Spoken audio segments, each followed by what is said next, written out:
And she's a designer and researcher with a passion for the many ways people interact with technology. She has a keen eye for emerging technologies, and she's the co-founder of Yibu, a small design consultancy that explores the human impact of embedding technology into everyday life. And she's now going to talk about the Internet of Things, and that is for people. Please welcome Stephanie Rieger.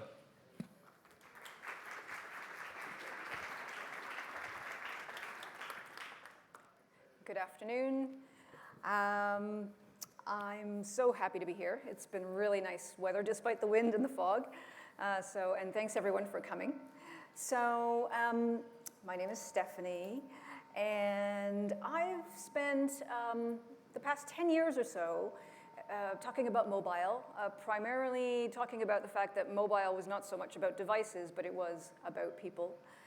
And we're kind of at this interesting point in history because thanks primarily to mobile, there's about 3 billion of us that are connected to the internet. The interesting thing, though, is that the web is still one of the best platforms to reach all of us, and quite often the web on mobile. So what I'm going to talk about today is to try to hopefully get you interested and excited in the massive opportunity that sits kind of at the intersection of the web and mobile and then the Internet of Things. So we'll start off with something that I ran into a couple months ago. So this was a Twitter poll, as it were, and it was the people at the Nice View Source Conference who were trying to figure out, what could we maybe talk about this time around. And as you see, IoT is on the list. And we ended up with this, right? It's a pretty shocking 11% for IoT. And it is shocking, it is disappointing. Well, actually, it isn't shocking. It's part of the problem. It's disappointing, but it's not shocking, at least from my perspective. I see this quite a bit. And you see all these big predictions, and the predictions around IoT are always big. There's like these gigantic numbers, right? So by 2025, almost 100 billion connected devices of some sort in a whole bunch of places and things and people. But when I talk to people like you guys, right, people who work on the web and make things for the web, what I often end up with is a lot of people who are like, well, I don't really know where we fit in all of this, right? The ecosystem for IoT is gigantic. You can barely fit it on this chart here. And it hits so many different areas, but there's no obvious path often for the web. And I think when it's starting to happen is people, everyone's got their own mental models and their own definitions for IoT. And it depends on who they've met and where they've worked and maybe if they've tried a few IoT-type objects and smart things in their house. But ultimately, very rarely does this end up touching the web, and that's kind of where people get stuck. And a lot of it is simply down to interaction, right? I mean, it's still pretty rare these days to run into a web interface specifically that allows you to in some way inspect or have some sort of meaningful interaction with a thing, right? So a thing like a home automation system or a smart appliance or a drone or some sort of wearable sensor, let alone, something like this, right? A convoy of automated vehicles of some sort. And then, there's more and more and more things coming. You don't always really know what they are, but very rarely does the browser really fit in there. And then for everything that I've just shown, if it was a consumer thing, there's probably a B2B and an industrial and a healthcare bit that kind of is equivalent to it. And then if it was already industrial or healthcare, then there's probably a consumer bit, right? So it's just really, really big. So part of the reason that the web kind of doesn't quite fit at the moment, a lot of it is really historical. There were a lot of technology gaps that really had to do with getting the browser and various types of devices basically to talk to each other in ways that were kind of intelligible, and crucially for smart devices, because a lot of them are things that you carry around or that you kind of place in an environment, and to do so in a really low power way, right? The browser is not a low power thing, and most connected devices historically that use Wi-Fi and so on are not low power. So there were all these barriers, but the barriers are starting to kind of loosely fall away. So that's the one good thing. Now, the second bit, though, is that you got technology problems are one thing, and we deal with technology problems a lot, but then there's this whole other side which has more to do with people again, right? Technologies get stuck for all sorts of reasons that have absolutely nothing to do with the tech being ready, because the tech is actually often ready in various ways along the way. So to better understand what might be holding both IoT and kind of the web back, what we're going to do is just kind of take a quick journey into the past and start with this guy, right? Mark Weiser from Xerox PARC way back in 1998, and he coined the term ubiquitous computing, which was kind of the first definition, instantiation of IoT way back. And the way he foresaw IoT wasn't fundamentally different than the way people talk about it now, right? It was this idea that that the world would be networked, and there would be these millions or billions, as it were, of connected objects, and some of them would be gathering data, some of them would be spitting it out, some of them would be doing both of those things, and they might interact with each other, they might interact with people, there would be this whole mass of wonderful, somewhat live things talking to each other.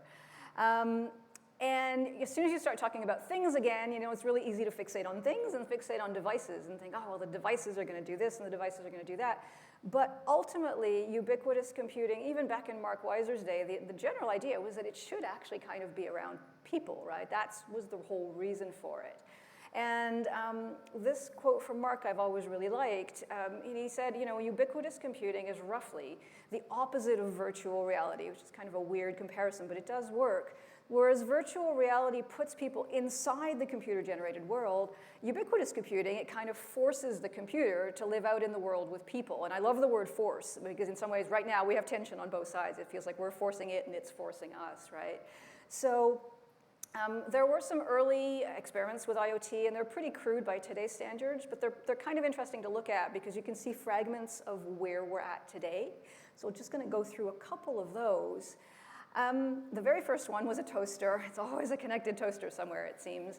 And really what it was is John Romke and Simon Hackett, they took this toaster, they put a switch on it, they attached the switch to the internet, and the idea was that it was really simple, one command on, one command off, and the toaster would come on and off. And that was really it, that was all it did.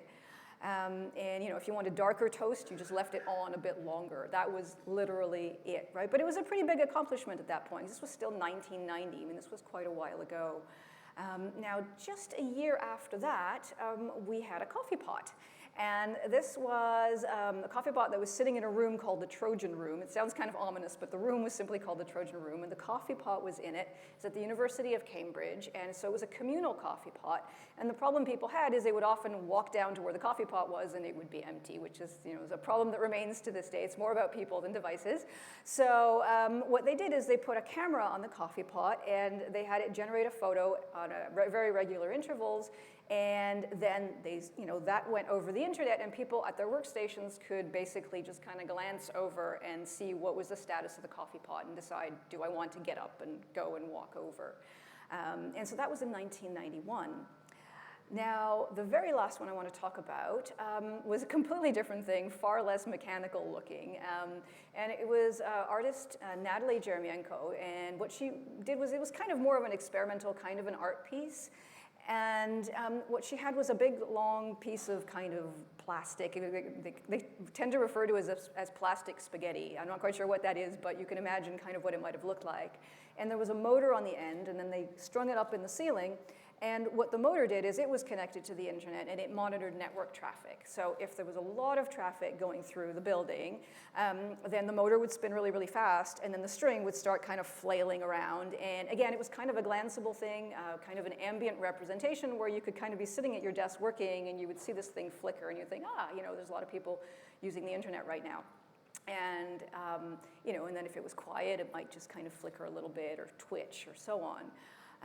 So we had these three objects, and when you look at them, I mean, to me, one of the realizations is really that Romney's toaster, it was a toy, right? And I'm not trying to disparage it. I mean, it was a pretty big accomplishment at that point. But it was a way to ask the question, can we connect this thing to the internet? That was the fundamental question. Can we do this? And so it was more about the thing and less really about the people that were using it. Now, the other two objects, or experiments as it were, they were kind of asking a really different question. And in some ways, you almost don't know what question they were asking. They were almost probing. It was far less defined. But to me, it was fundamentally a more important question and more interesting. And there's this really nice quote from designer Tom Coates that talks about it just recently in an article. And he said, Rumpke's toaster, it was clever, right? It was a technical triumph, and we all know that we do these types of things all the time. It took something analog, and it made it digital and widely connected. But the Trojan Room coffee pot, it was actually useful. It was useful because it understood that all physical spaces and almost all appliances and devices, everything in the world, really, they're social things. They're shared, and that fundamentally, above everything else, they have to operate in a world full of humans. So you have that relationship again as being kind of one of the more fundamental things. So when people talk about IoT, it's always about promise, right? It's the idea that we're going to have this bountiful network. We're going to have things like self-driving cars. And other than the fact that they're neat, they always have a lot of promise. They're going to reduce accidents. They're going to find neat ways to maybe reshape our cities, use our resources more equitably. And that's at the macro scale. And then you have these micro objects, things like blood glucose monitors that might have a little algorithm inside and a little bit of smarts that just proactively knows when they're about to run out of test strips, and then they will just go and order them for you. So all these different things that act with different actors in different ways. But the idea is, right, it'll be kind of a healthier, more productive, happier, more efficient world. At least that's kind of the goal. Right now, though, where it currently sits is just at the edge of falling off of a great big cliff. And this is the emerging technology hype cycle that's published every year by Gartner. This is the most recent one. And IoT, right, is way up at the top, just literally about to dip off the cliff. And in particular, at the consumer level. And this is mostly what I'm talking about today, really, is consumer level IoT.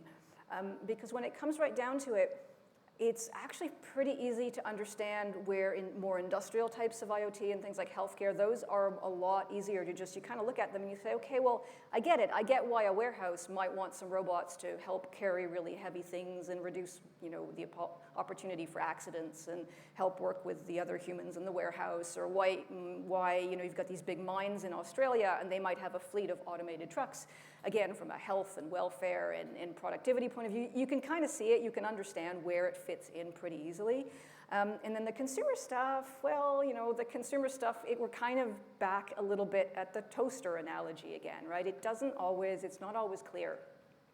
And a lot of these objects that we're designing at a consumer level, they're kind of like these hero objects. We talk about hero images on the web. A bunch of people have talked about them today. It's this idea that it's like this thing, and everyone's going to gravitate around it. And it's beautifully designed, often expensive, and the internet and sensors and computation, as it currently stands, they feel like they've kind of been embedded within, but not in a way that really makes always that much sense. They've kind of been bolted on, right?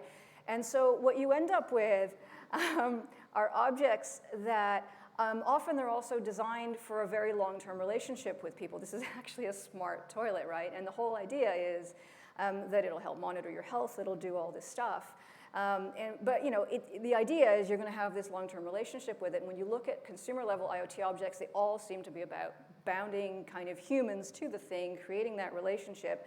And often the object is quite demanding. And in the middle of this relationship, often there's this app. And if the device is well built and well designed, you at least have a device that you can use without the app. But then if you have the app, it becomes smarter.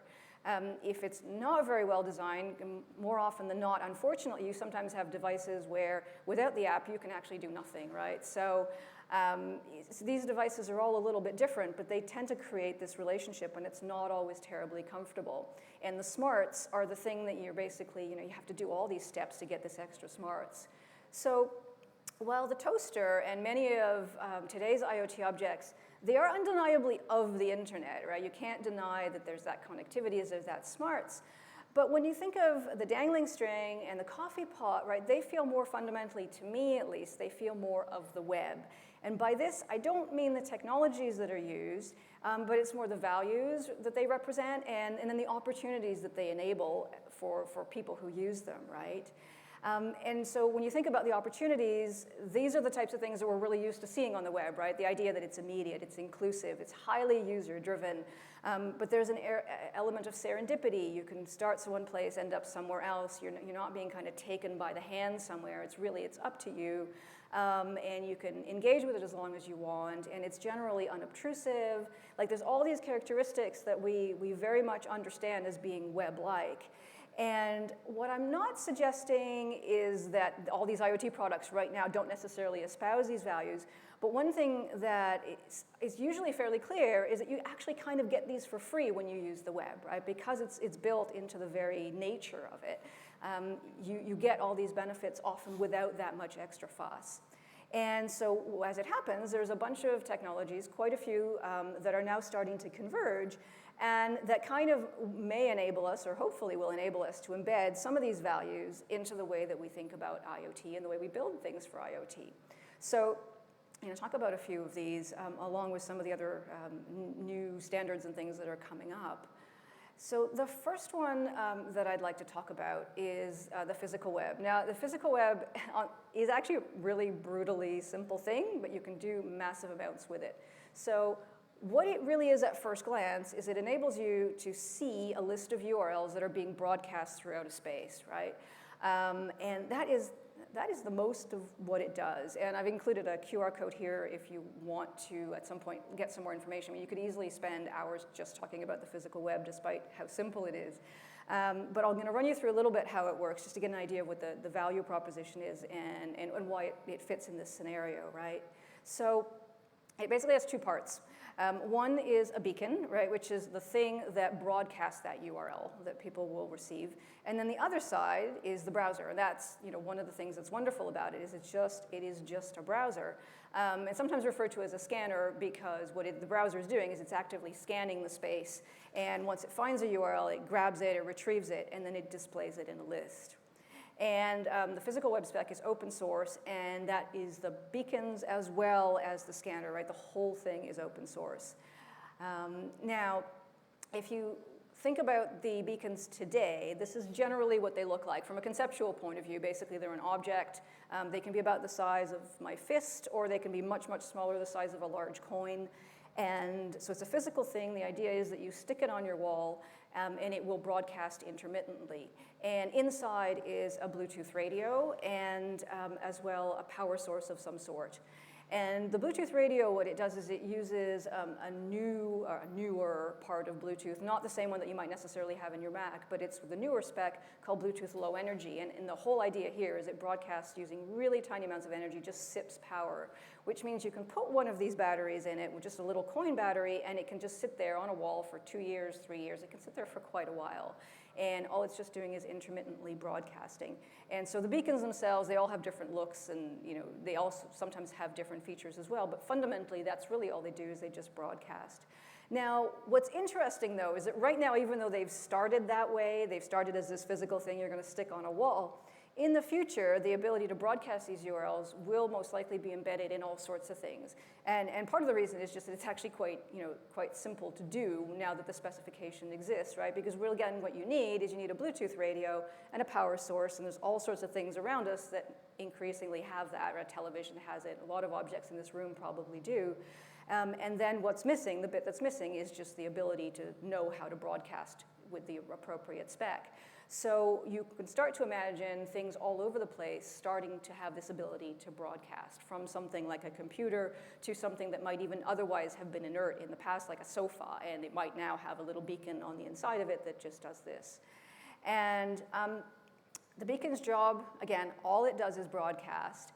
The broadcast goes out at regular intervals, and then from a user perspective, the browser grabs it, and then it displays it in a list. So if there's 10 beacons around, you'll get a list of 10 things. One of the things that they've tried to do really, really hard is to keep the user safe and in control throughout the whole process.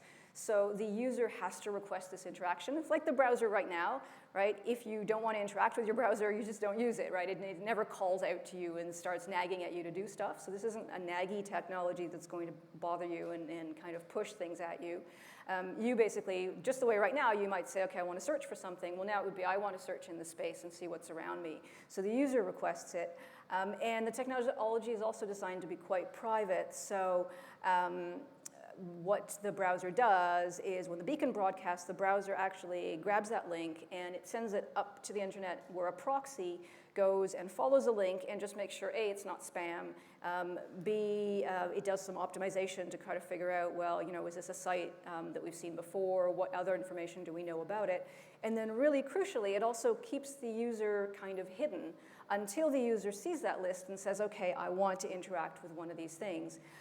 Because if the browser directly were to go to that site and there weren't the proxy in between, then you could imagine walking around a space and that site would know that you were there, right? They would instantly know, all 10 of those sites that you see there would know you were in that space because your browser had actually gone and accessed all of that, whereas the proxy kind of sits in the middle and does that, that bit to protect the user. So once that's done, the user sees the list, and then again, it's up to the user. It's entirely self-directed. The user can follow the link or choose not to, and that is really the end of it. And so the thing that's really neat is when you first see it, you think, okay, well, you know, that's it, right? Like, so this beacon has broadcast this URL, the user's chosen something, and then everything after that takes place on the web, right? There's no further interaction with the beacon. It doesn't kind of go back and forth. And you think, okay, well, that's fine, but really it's kind of just a website, right? It's just a URL. Why is this so neat? So the very first thing is that all of a sudden you have a URL that's associated with a point in space and also a point in time. And you can do all sorts of useful stuff with that. At first glance, the easiest thing you can do is you can start to deep dive to information that's more contextual to what the user is doing. So, you know, in this case, you're looking at this group of people in the London Underground, which happens quite a bit. You get these massive crowds, and everyone wants to know what lines are delayed. You know, are they going to get to where they want to go? And what often happens is people will look at it, you know, on their phone anyways. But the London Underground, if you see here, they actually have a big display to try to show people also who are waiting.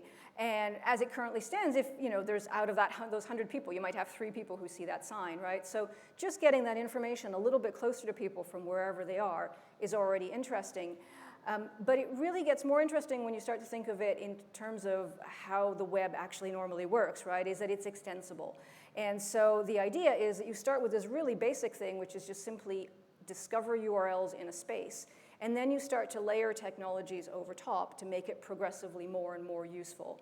So one of the things you could do, for example, now is that you could start to provide people with a little bit more information. So you could say, okay, well, we know where you are because the beacon, we know where the beacon is, right? So we say, okay, well, you know, the average wait in this area right now is 12 minutes. Would you like us to notify you if the wait actually looks like it's going to exceed 12 minutes? And all of a sudden, you start to have these interaction that actually kind of is more tied to the space. But you can do this using the web. And what's happening is we've kind of got this inflection point right now where technically you could layer any web technology, right? I mean, you've been doing this for years already. But there's all these newer specs that are kind of really well designed to work within physical spaces. So the camera, service workers, web notifications, WebRTC, progressive web apps, and if you think about it as well, web VR and AR, which is not, you know, a specification formally, but there's some pretty good libraries already that allow you to start to embed things right in the browser using the camera. So you can start to see how there's all these extra interactions that you could just kind of bolt on top, right? You could start a real-time chat for somebody who's lost. You could trigger notifications in a whole bunch of different ways. And all of this is just a layering. And what it enables you to do is to create, you know, interactions that are fundamentally situated within that space. But they're small, and the applications that you're delivering, you know, they're these little bundles of micro interaction. And you can kind of compare them to some of the stuff that's already been going on with apps for a little while now, but wasn't really available to the browser, right? So things like Snapchat has geo-filters, and fundamentally they sound a bit similar, right? Because you can set up a geo-filter and you can say, at this time, at this place, it's my friend's birthday, And so when you walk into that space and you open Snapchat, you'll have a little birthday picture and there'll be balloons and things, right? But a lot of the technologies that are now available on the web, you can start to think of ways to do similar types of experiences. Again, time, space, and then some sort of discovery mechanism. Now, that's still just interacting with just web pages, right? I mean, we haven't really gone beyond web pages. We've gone into notifications, and we can do things with the camera, but that's still just the web and the browser. Now, we can actually go a step further, because you can start to use the physical web as a way, and again, it's a discovery mechanism, right? It's a way to expose, but you can actually interact with physical objects as well. And this starts to get really interesting because after a while, I find that once you start thinking up these ideas, you can find an awful lot of ways to use them. So here's an example, Panic Software in Portland. So what they have is they have a new building and they made this sign, and the sign is connected to the internet, and you can control it using, it is just a simple web page. You can go there right now, sign.panic.com, and you can change the colors of the sign. Of course, we're not in Portland, so we can't see it, right? But that's already one of the neat things about this, is you can create these, they're situated and they're very serendipitous. You could all do this right now, right? And then you could share the link with a friend. It's ephemeral. You're not forced into this interaction. You can be as short or as long as you want. But if you were in Portland and you were in front of the building, you can start to see how these interactions can start to enable larger and larger groups of people to just, in some ways, you're sharing a moment, but you're doing it with the web, which is something, on a mobile that we don't really do yet. We share lots of moments on mobile using apps, but the web, not quite so much, right? And all of a sudden, you have this interaction with a wider space. Now, another really nice example, and Disney's been doing a lot of playing in its theme parks with ways to kind of twist and play with physical space and crowds and moments in time as well. So this is a really nice example. They've got this giant Ferris wheel, and what they do is about 45 minutes before the show is supposed to start, I guess every night there's this Ferris wheel involved in this kind of big show that people will line up for. But so you have thousands of people, lots of small children, everybody's bored waiting for this thing to start. So 45 minutes before it's due to start, they flip on the Wi-Fi network and they say to people, go to this URL. And again, it is just a URL, right? So they're not using the physical web to broadcast for people to discover it, but you can just easily see how you would start that as the beginning of your process, right? As well as probably signs and all sorts of other things that you currently do to tell people when there's something in a space. And so people go to this website and they have an interaction with the Ferris wheel. And it's kind of a game where the Ferris wheel, it's kind of like one of those Simon games where it turns blue and then green and then yellow. And you have to kind of match it on your phone to try to keep up with the colors of the Ferris wheel. And ultimately somebody wins, and the person who wins then gets to actually directly interact with the Ferris wheel themselves. They're the ones who control it for a couple seconds, right? But because they're using the browser, you can have 100 people, you can have 1,000 people. It doesn't really make a difference. And again, it's serendipitous, it's ephemeral. You can just kind of walk up and start playing with this. And what it fundamentally still is it's a website, and it's similar to the panic sign. The Ferris wheel somewhere is connected to the internet, and then the internet somewhere is connected to the phone, right? So they're not directly talking, but it doesn't matter. And from Disney's point of view, they said, we just wanted people to have a chance to play. And the main purpose was engaging with the environment, but also engaging with other people. And this is the type of thing that brings people together. And as we've seen in spades this week with Pokemon, right? I mean, it starts off as something that technically could be a personal activity, but actually it turns into group play in a space. And because they wanted to make it as simple as possible, they're using the web, right? And it's a really, really nice idea. Now, all of these things we're using the internet to kind of proxy these interactions, right? So you might kick it off with a beacon, you find the URL, you interact, and then it goes over the internet, back down to the thing, and then maybe something comes back down to your phone, right? So the internet is still kind of in between. You need an internet connection. Another specification that's coming is called Web Bluetooth, and that will allow you to go even further. So Web Bluetooth is also an open standard. It's being built, all of these are being built in ways that are very mindful of privacy and security, because obviously as soon as you get into physical spaces, you start to have all these questions that are very different from the normal web, right? You have all the old web's problems and opportunities, but then you have new ones as well. And so what Web Bluetooth allows you to do is to discover, just the way you might discover your Mac if you're trying to connect it to one of these, right? So you're allowed to discover and then communicate with, but in this case, directly control a physical thing, right? And so this video that just stopped playing, they were controlling those candles using, again, nothing but a web page. And in this case, it's a completely direct connection. There is no internet in between. So again, all these things are really safe. The whole spec is being developed really carefully so that the user has a point of control all the way through, and it's always user initiated as well, right? So in this case, you absolutely cannot start this interaction between the drone and the person until you actually press and say, okay, I want to connect. Then you get your prompt, and the prompt says, well, actually, there's two objects in this space you could connect to. Which one do you want? So the user hits again, right? And so it's very implicit, and ideally, you will always know along the way, and some of this has to do with good design and good development of the actual experience, but there's an awful lot in the platform itself and in the spec that's ensuring that the users don't accidentally connect to things and find themselves accidentally in interactions that they don't know. And then once you are connected to the object, right, then you get whatever UI makes the most sense. This isn't a real demo, it's a video. I've given up on trying to do real demos in spaces with these types of things. But so we were talking about layering experiences, and so here's another layer, right? So if you've heard about progressive web apps, which is a new way of developing applications that are really small, lightweight, that have offline support, that have the ability to save to the home screen, and so the user would have an icon as they would with an app, and they would have the ability to use the app offline. In this case, because the connection between the device and the drone is completely direct, right? It's not passing through the internet. If this app that they had made had been a progressive web app, the person could have downloaded it one day, right? Download as in go to the URL and save it, which effectively downloads it. And then later on, when there's no Wi-Fi, maybe there's no network connection, they could just go and start interacting with the drone because it's a completely direct connection, right? So again, you start with something really simple, and then there's all sorts of other technologies you can layer on top that are just normal web technologies, but all of a sudden are so much more useful. So when you start to think about it, some of those values that we talked about at the beginning, and all of these web technologies still really fit in there, right? They all have the immediacy. They're all very user-driven. They're all secure. They're all extensible. You can layer and mix and match in all sorts of ways. And they're things that some of them don't implicitly feel IoT-like, but actually you put them in a physical space with a trigger within a physical space, and you can start to do really interesting stuff. So, choosing the web to enable these experiences, and it is very much a choice, right?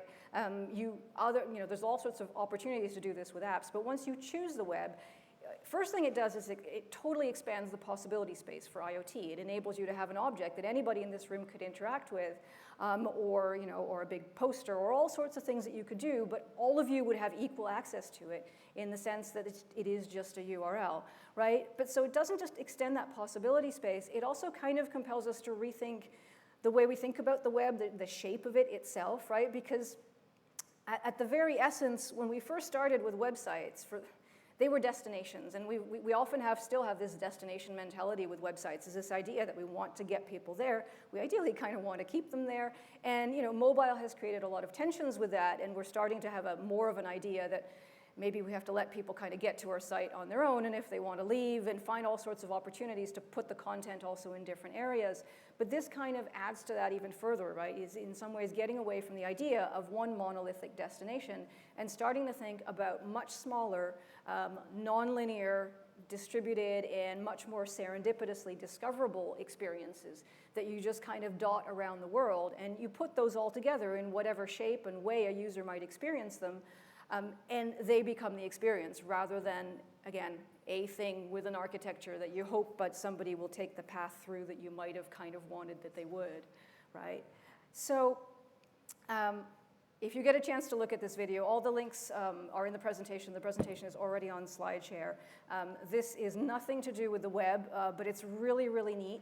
It's a video that's playing, and you take this little plastic thing and you make it into a little cone and you stick it on top, and it actually kind of projects the thing that's playing on the video into a little hologram. It's a beautiful example from Japan, and in Japan there's already a lot of experimentation like this. There's some really neat AR experiments, and you'll find a lot of really neat stuff going on in Japan. I think they've had mobile a little bit longer than we have, and they've really taken to this type of kind of situated stuff.